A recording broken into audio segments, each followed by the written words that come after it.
کیا ناپاکی کی حالت میں سحری کی جا سکتی ہے؟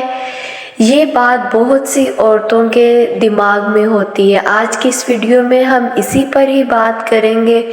ویڈیو کو شروع کرتے ہیں۔ بسم اللہ الرحمن الرحیم۔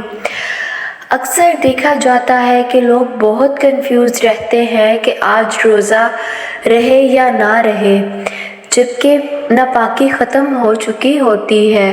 خاص کر حیض والی عورتیں اس میں زیادہ کنفیوز رہتی ہیں، جبکہ اسلامک شریعہ کے مطابق بنا پاکی کا غسل کیے سحری کرنے کی اجازت ہے۔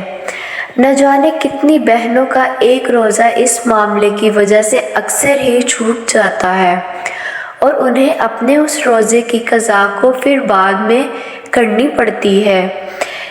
ایسے ہی اس بات کو ہم اسلامک شریعہ کی روشنی میں سمجھتے ہیں۔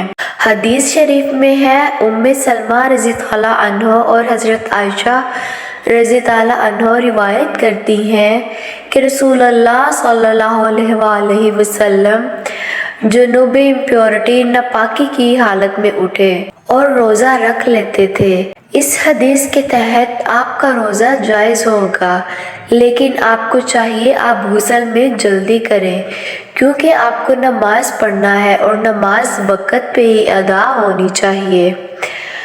شیخ ابن باز رضی اللہ عنہ فرماتے ہیں، اگر حیض عورت کو علم ہو جاتا ہے کہ فجر سے پہلے اس کا حیض ختم ہو گیا ہے، تب اسے روزہ رکھنا ہے۔ اگر وہ فجر کا وقت ختم ہونے سے پہلے غسل کر لے تو اس طرح کے غسل کی دیری میں کوئی حرج نہیں ہے، لیکن اسے اتنی دیر نہیں کرنی چاہیے کہ سورج نکل آئے۔ یہی قانون جنوبی امپیورٹی آفٹر سیکشول ایکٹیویٹی ہم بستری کے لیے بھی ہے۔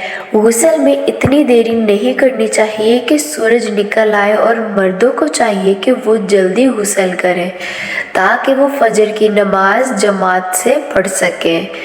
امید کرتی ہوں آپ کو یہ معلومات اچھی لگی ہوگی۔ ویڈیو اچھی لگے تو اس کو لائک کر دیں اور چینل کو سبسکرائب کر لیں تاکہ ایسی اچھی معلومات آپ تک پہنچتی رہے۔ اللہ رب العزت آپ کو اور میرا حامی و ناصر دعا میں یاد رکھیں۔ اللہ حافظ۔